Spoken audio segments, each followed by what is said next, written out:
The film begins in Afghanistan, where we meet Donovan, an American businessman. Donovan and his secretary are engaged in illegal activities, moving large sums of money through money laundering. Their plan is to escape back to America after a successful transfer. Surrounding them are many soldiers loyal to Donovan, providing heavy protection as they prepare to leave Afghanistan. But as they are about to get into their car, a sudden RPG attack destroys one of Donovan's vehicles, followed by a series of relentless attacks that claim the lives of many of his men. During the chaos, the secretary attempts to flee, but is swiftly taken down by a single shot. Once all the soldiers are eliminated, only Donovan remains. It is revealed that the 4 highly skilled soldiers responsible for the attack are notorious fugitives, wanted by the world, particularly America, for their brutal massacres of innocent civilians. They seek revenge because Donovan had betrayed them in the past. The soldiers interrogate Donovan, demanding to know the whereabouts of the money he transferred. Initially, Donovan remains silent, prompting them to shoot him in the leg. Eventually, he confesses that he has moved all the money to a bank in America. Without hesitation, they execute Donovan on the spot. The scene transitions to Kabul, the capital city of Afghanistan. Amidst a crowd of residents, a woman wearing a red headscarf walks with purpose. Unbeknownst to the crowd, she is carrying illegal antiques, intending to sell them to a dealer. However, their transaction is suddenly interrupted by security forces, who swiftly apprehend them. As the story progresses, we learn that the woman in Kabul is actually an undercover agent named Rossi. Her mission is to combat the illegal sale of antiques. Shortly after, Rossi receives a call from her superiors, informing her about the crime scene where the 4 special soldiers massacred Donovan's group. Upon arriving at the scene, Rossi quickly identifies Donovan and his secretary. The information from headquarters reveals that Donovan is the leader of a contractor company that profits from war, supplying weapons to conflict-ridden countries, including Afghanistan. Further investigation reveals that the special soldiers who attacked Donovan were armed with weapons made in America. Hearing this, Rossi confirms her suspicions that the 4 perpetrators are highly wanted fugitives from special forces. These soldiers have a history of military attacks, involvement in antiquities smuggling networks, and bank robberies. A few weeks later, the setting shifts to America, where we are introduced to a police officer named Mike. He diligently patrols the city as illegal gun sales have led to a rise in crimes throughout the area. Meanwhile, Mike's daughter, Lisa, receives joyous news as she discovers she is pregnant with her husband Steve's child. Steve, who is also a police officer like his father-in-law, is overjoyed by the news. In a school restroom, a student named Kenny endures bullying from his peers. Unable to bear it any longer, Kenny decides to fight back and successfully overpowers the student who had been tormenting him. The following day, Agent Rossi arrives in America. She seeks out an arms dealer who she believes sold weapons to the 4 fugitive special soldiers. It is revealed that one of the soldiers is a friend of the arms dealer. Agent Rossi offers a deal, assuring the arms dealer that she won't arrest him if he discloses the current whereabouts of the 4 special soldiers. Feeling cornered and with no other choice, the arms dealer reluctantly provides Agent Rossi with the hiding location of the 4 soldiers. Following Kenny's altercation at school, his mother is called in for a meeting with the principal. The principal informs her that Kenny's actions resulted in another student being hospitalized. As a consequence, Kenny is to be punished by joining the police on patrol for a week. Initially, Kenny's mother protests against the punishment. However, the principal warns that if Kenny refuses, he will be expelled from school.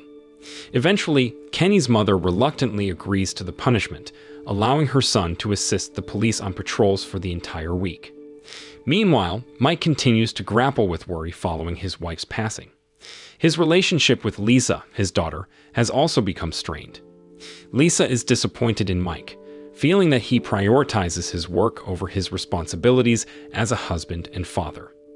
Steve, Lisa's husband, consistently reminds her not to harbor resentment towards Mike, as he is her biological father after all.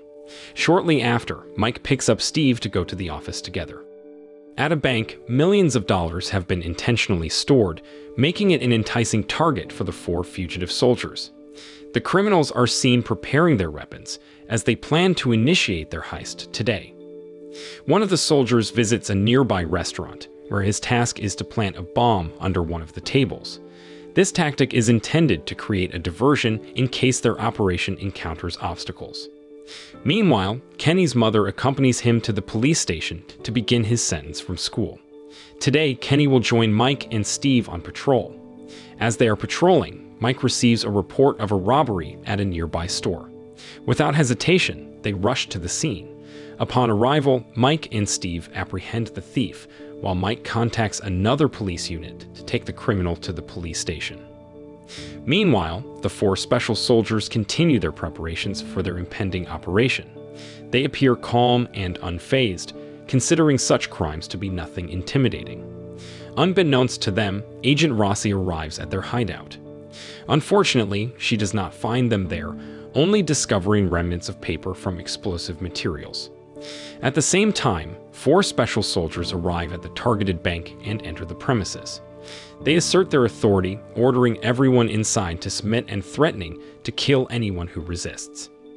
One of the soldiers remains outside, guarding the getaway car and keeping an eye on the surroundings.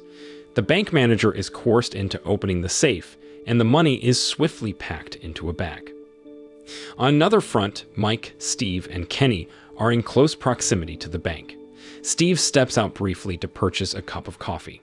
In that moment, Mike takes the opportunity to ask Kenny about the reason for his school punishment.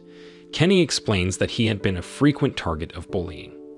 Unable to endure it any longer, he mustered the courage to fight back, resulting in the bully being hospitalized. Soon enough, Steve returns with the coffee. As they are about to leave, Mike notices a suspicious car parked in a restricted area. Sensing the approaching police presence, one of the robbers stationed near the car grows uneasy.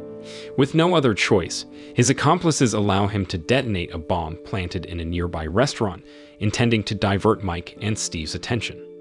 Unfortunately, Mike and Steve remain undeterred by the explosion and continue their determination to uncover the occupants of the black car. Meanwhile, all available police units are dispatched to aid the victims and secure the explosion site. Kenny's mother, who is the head of the hospital, directs doctors and nurses to be prepared to receive and treat the explosion victims. Upon hearing news of the explosion, Agent Rossi immediately suspects the involvement of the four fugitives she is currently pursuing. She promptly rushes to the scene of the explosion.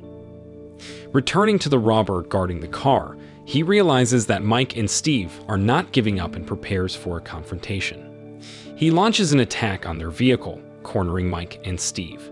Feeling trapped, they attempt to escape while urgently calling for backup, knowing that the explosion was merely a diversion. As Steve is about to leave, his seatbelt gets jammed, narrowly avoiding becoming a target for the robber's shots. After successfully freeing himself, Steve immediately assists Mike in shooting down one of the robbers.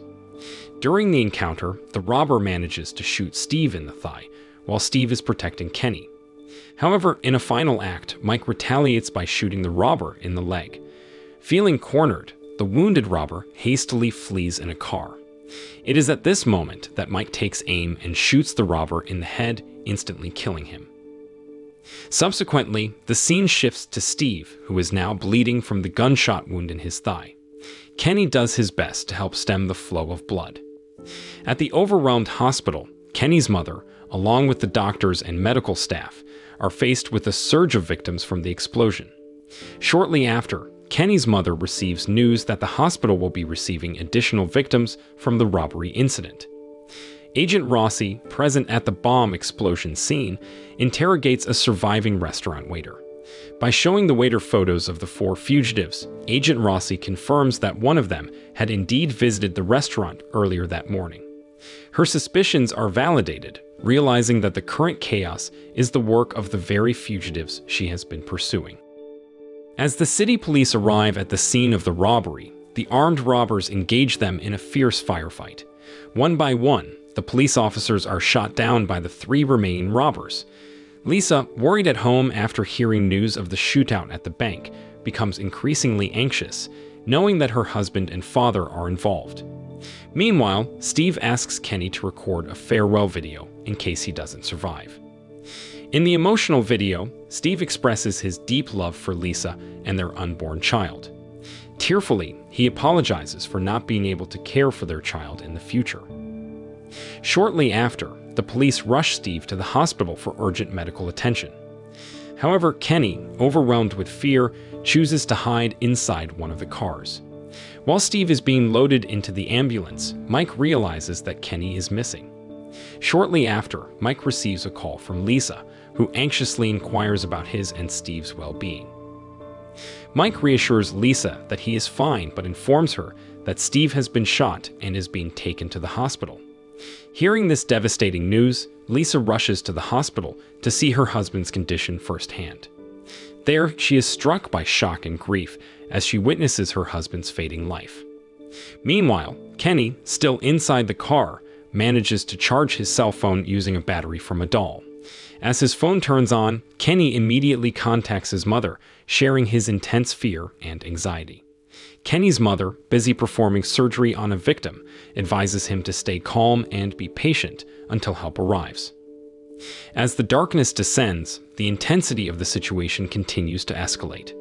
At the robbery scene, Mike becomes frustrated with his fellow police officers who arrive late, despite his warnings that the explosion was a mere distraction and the real battle was happening in front of the bank. Due to the delayed response, Steve's condition worsens, and he is now on the brink of death. Agent Rossi, also present, instructs the SWAT team leader to exercise utmost caution against the robbers. She emphasizes that they are highly trained special soldiers with a notorious history of slaughtering 30 troops. Inside the bank, the 3 remaining robbers remain surprisingly calm amidst the precarious circumstances. They are accustomed to adverse conditions on the battlefield, especially since their opponents are limited to local police forces. Out of boredom, one of the robbers casually approaches the bank manager and ruthlessly eliminates him without any apparent reason. The focus returns to Mike, who is determined to locate Kenny. He feels responsible for Kenny's safety. With the assistance of a friend, Mike becomes determined to get closer to the bank, even though it is no longer the jurisdiction of the regular police, but that of the SWAT team. Against the odds, Mike successfully locates Kenny, providing some solace and relief for both of them to be reunited. In the background, heavily armed SWAT team members prepare themselves to enter the bank. Aware that they won't go down without a fight, the robbers use the hostages as shields. One of the robbers places a bomb in a hostage's pocket and orders them to leave. Tragically, when a SWAT team member attempts to rescue a hostage named Sandra, the bomb detonates, killing the SWAT team member. Enraged by the loss of their comrade, the SWAT team becomes desperate to surround and confront the robbers. A fierce shootout ensues. Amidst the chaos, one of the remaining robbers tries to escape with the stolen money. Mike, still accompanied by Kenny and a friend, is caught off guard when the robber approaches them. Mike's friend is fatally shot, while Mike himself sustains a leg injury from a gunshot. With Mike cornered and the robber closing in for a fatal shot, Kenny manages to incapacitate the robber, followed by shots from Agent Rossi. After the dust settles, Mike is shown being treated in an ambulance. Lisa approaches him, expressing her remorse and apologizing for harboring hatred towards him, blaming him for her mother's death. Lisa also delivers the news that Steve's condition is improving. 1 year later, the scene reveals Mike being pleasantly surprised by the arrival of his children, grandchildren, and the Kenny's family. The film concludes with this heartwarming reunion. The moral of the story is stick together and stay strong when faced with tough times. Unity and resilience are the keys to overcoming any challenge life throws your way.